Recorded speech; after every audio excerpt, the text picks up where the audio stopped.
Hello and welcome to What the F*** Just Happened Today, your essential guide to the daily shock and awe in national politics. I'm Joe Amditis, let's get to it. It's Wednesday, December 16th, 2020. Welcome to day 1427. Nearly 8 million Americans fell into poverty over the last 5 months. The poverty rate in the United States jumped to 11.7% in November, up 2.4 percentage points since June. The federal poverty line is $26,200 a year for a family of 4. Meanwhile, congressional leaders and the White House are nearing agreement on a roughly $900 billion coronavirus relief deal that does include another round of direct payments. The checks are expected to be in the $600 to $700 range per person, less than the $1,200 checks per person in the initial round earlier this year. The measure would also contain enhanced federal unemployment insurance, roughly $300 billion in Paycheck Protection Program loans, money for COVID-19 vaccine distribution and testing, and money for relief for hospitals. The bill, however, is not expected to include any new money for state and local governments.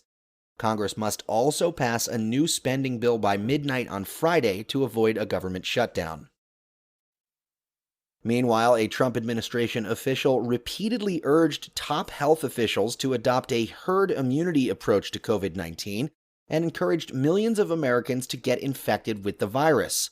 Paul Alexander, a senior advisor at the Department of Health and Human Services, wrote in an email to health officials, "Who cares if infants, kids, teens, young people, young adults, middle-aged with no conditions get infected? We want them infected." Alexander also argued that colleges should stay open to facilitate the spread of COVID-19, saying, "There is no other way. We need to establish herd immunity, and it only comes about by allowing the non-high-risk groups to expose themselves to the virus, period." Moving on, the White House counsel's office strongly advised Trump not to fire FBI Director Christopher Wray after the election because it could put him in potential legal jeopardy.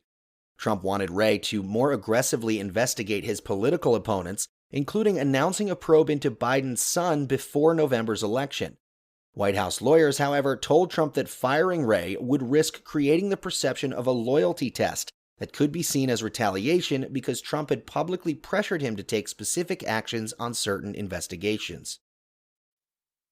Trump has also reportedly been pushing to have a special counsel appointed to investigate his baseless allegations of voter fraud and allegations surrounding Hunter Biden. Trump, angry that Attorney General William Barr didn't publicly announce an investigation into Hunter Biden before the election, has consulted with White House Chief of Staff Mark Meadows, along with White House counsel Pat Cipollone and outside allies on names for potential appointees. While a special counsel must be named by the Attorney General, the Justice Department will undergo a change of leadership next week when Barr resigns. Trump has asked whether he could name one himself. Meanwhile, Betsy DeVos urged career employees at the Department of Education to, quote, "be the resistance," end quote, when the Biden administration takes over next month. During a department-wide virtual meeting to discuss the transition to the new administration, DeVos told employees, quote, "Let me leave you with this plea. Resist. Be the resistance against forces that will derail you from doing what's right for students. In everything you do, please put students first, always," end quote. Moving on, Biden plans to nominate Jennifer Granholm to run the Energy Department. Arun Majumdar, a scientist and engineer who led a new research agency under the Obama administration, is under consideration to become deputy secretary. Biden also tapped Gina McCarthy, who ran the EPA under Obama, to coordinate the administration's domestic climate agenda. And finally, the U.S. Postal Service released Postmaster General Louis DeJoy's calendar following a Freedom of Information Act request. The calendar released was from June 15th to November 7th, but it is almost entirely redacted.